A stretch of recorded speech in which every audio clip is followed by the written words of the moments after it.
everyone, it's Kira with Polymer Clay TV, and today I'm going to show you how to use mini shape cutters to go from this to making yourself a pretty ring or pendant or earrings or any other type of small object that you'd like to do with your very own texture plate.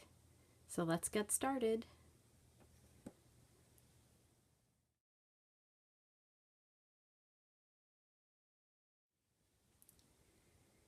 We are going to make a texture sheet, and the way we're going to do that is by using some mini cutters. These are Polymer Clay TV mini cutters. They come in lots of shapes. We have stars, squares, daisies, oval, round, and hearts. But today I'm going to use the diamond shape. So what you're going to need is some scrap clay, or I am using original Sculpey, and I always keep lumps of this around my studio for this type of project because I don't generally use it for finished work unless I'm making a sculpture that I'm going to paint, because it only comes in white. But it is great for making things that you're going to mold or use for some other component part. So I have rolled some out to a number 1, which is the thickest setting on my pasta machine, and I just put a square of it down on a tile. And then I have a couple other sheets here that I also created to use for this project. You might need a couple tools. We'll see how it goes. This is a Sculpey tool. It's got the ball end and a rubber tip at the other side. And this is a Christie Friesen tool. It's got this flat chisel end here and a rounded end on the other side. And when I was looking through my toolbox, I just thought that for this project I may or may not use these, so I just wanted to show those to you. We'll leave them off to the side and see how it goes. These are plunger cutters. So the way they work is you simply cut into your clay, and then if it gets caught inside the cutter, you just gently plunge it out. So I am going to just start laying shapes .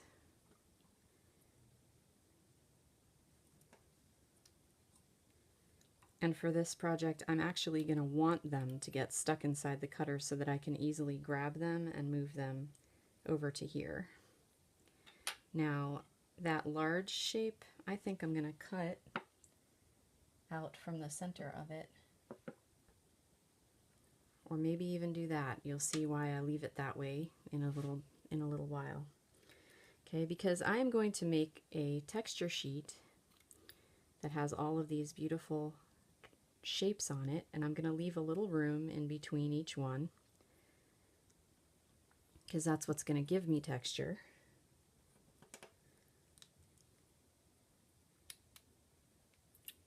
And I'm just going to lay them out however I feel like looks good.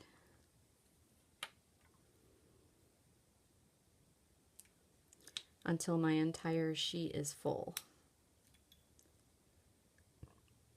And then after that's done, I'll come back and maybe do some detailing so that the texture ends up the way I want it.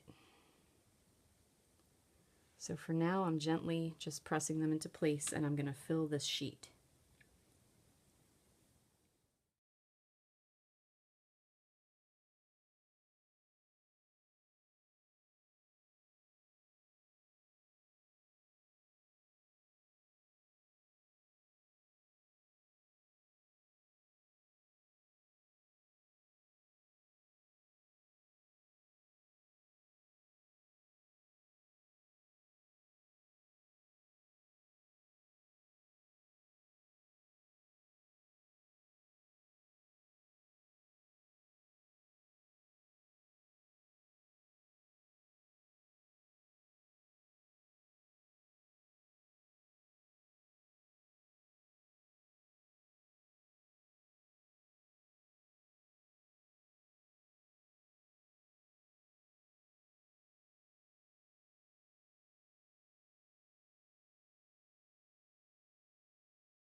Now that the area is mostly filled in, this is when we come back with some tools.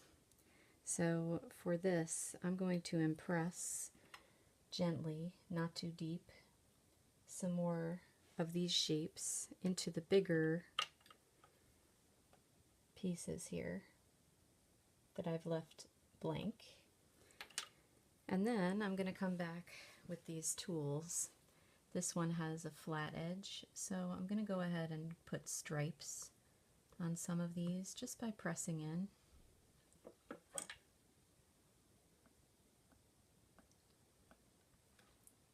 Maybe go different directions on some of them. But I'm going to try to keep everything geometric. Maybe deepen some of these lines because this is for texture, so in the end I want these textures to show. Maybe break that into fourths. Maybe go all the way with this one, all the way around the edges, giving it some interesting details. Break this one in pieces in the middle here and choose along the sides how you'd like to break up some of the monotony. Maybe even do some cross-hatching. Go in different directions.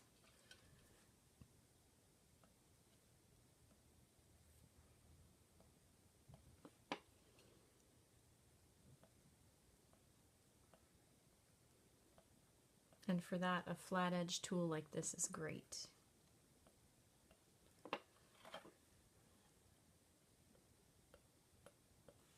So I'm just pressing designs, really. It's not rocket science, or it's not very difficult. It's just a question of trying to keep your efforts balanced, because you want to have some texture all over. And if you want to texturize all of them, that's fine. I don't. I'm going to leave some without so that they're flat. And then maybe I'll even come in here and do some dot type textures in the center of some of them.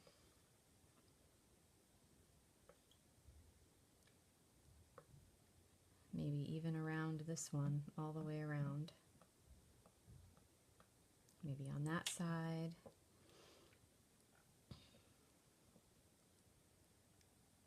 Maybe this one will have some on this side.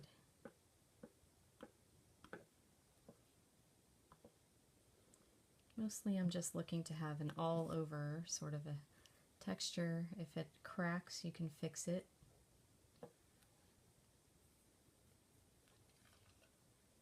So that as the light catches it, you can see where your textures are and where maybe you're missing some texture. And I'm going deeply, not too deep because I don't want to crack or mess up my placement, but I am going deep enough that when I mold this, those textures will come out and show.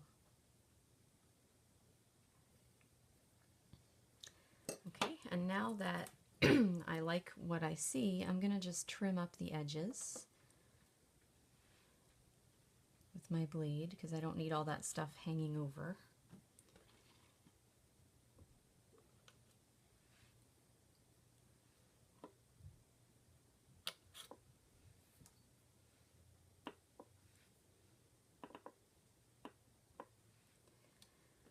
And just take a final look before you bake. Make sure that everything is pressed down and that you can see the textures that you made. That everything is the way you want it.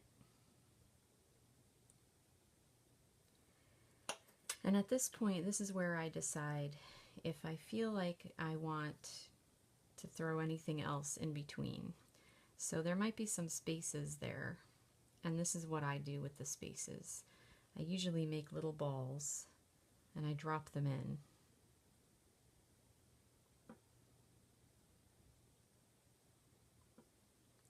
And I'll try to do this all around the piece again so that I have the balance of different shapes and sizes of things, and they're all connected so that they're all similar.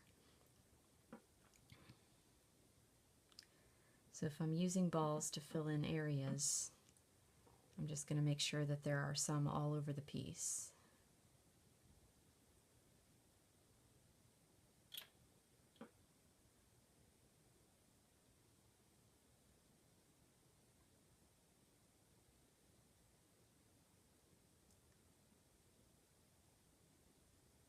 Okay, and then I'm just going to press them in with the end of this tool, which will give them additional texture, make them fill the space, and also hold them down so they don't pop out after baking.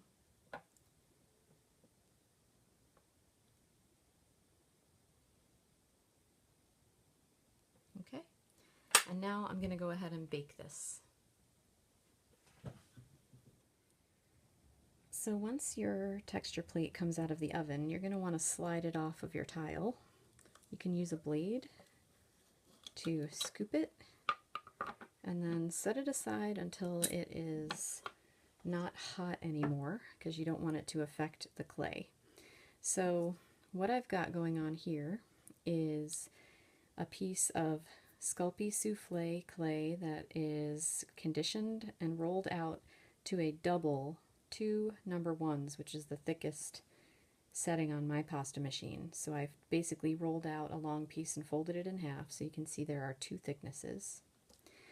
I have my blade, I have this tool in case I need it, probably will, and some crystals, and what I'm going to make is a ring. This is a long knuckle ring, and I thought they were cool, so I picked up some ring blanks. I got these on eBay. And I've got my pan pastels, which I absolutely love for doing this kind of a project. So basically, you've got your texture plate, and you can use it like this, or if you want to, you can take a 2-part silicone rubber molding material, like Amazing Mold Putty. Here's a mold I had made of something, a texture sheet I had made before. And basically it's a 2-part, you mix it together, stick it on the mold, and 15 minutes later you get this rubber thing that you can use forever, or you can go ahead and use it as is. So what I'm going to do, I'm going to try using it this way and see what I get. So I'm just going to press my clay into my texture sheet firmly, and then peel it out, and I get this cool texture. Alright, and then I'm going to try and pick a section here that I think will look good in my ring.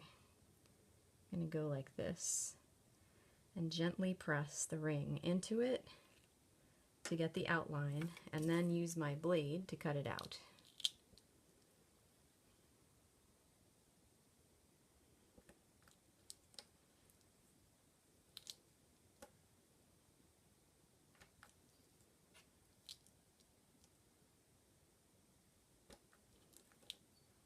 I might even have enough to make another ring right there.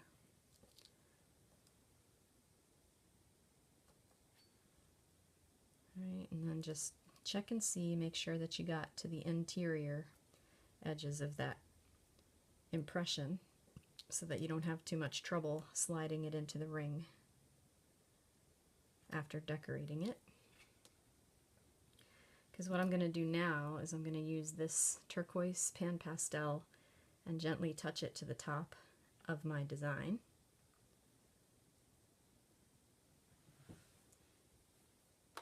Get a little closer so you can see.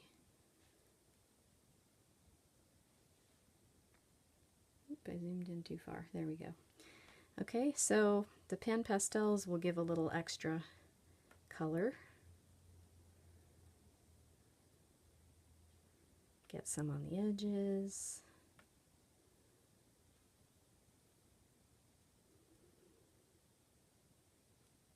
It's really easy to use. And then I'm going to just take my ring and gently ease this down into it. And I might have to do a little shaving because it looks like I'm just a tiny bit too big still.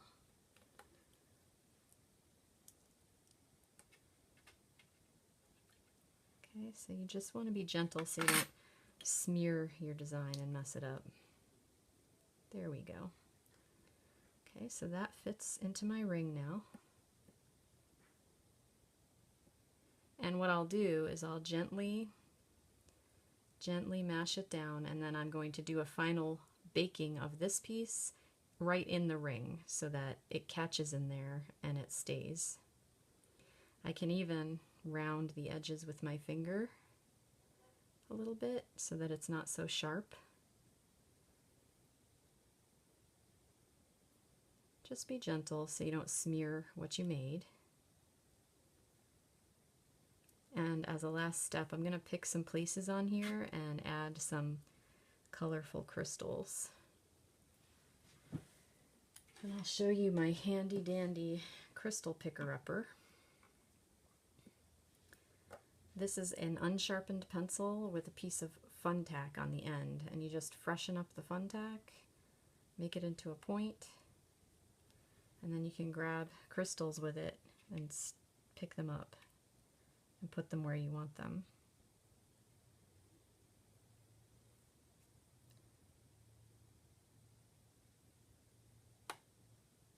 And then use the other end to press them in.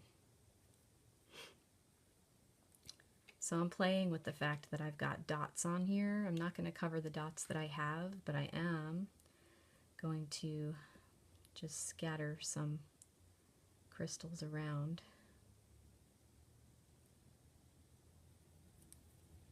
Just to decorate it.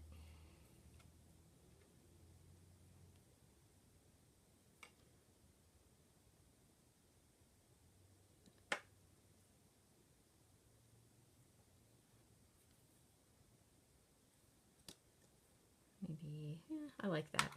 That's enough. All right, and as a final touch, I'm going to use something with a more narrow end here to push these in and make sure they're embedded in the clay. You don't want your crystals popping out. If they do pop out after you bake them, you can glue them back in with something like Gorilla Glue, a super glue type of glue, but if you push them in good now, they won't fall out later. Okay, so then bake, and you can make yourself a pretty fashion accessory.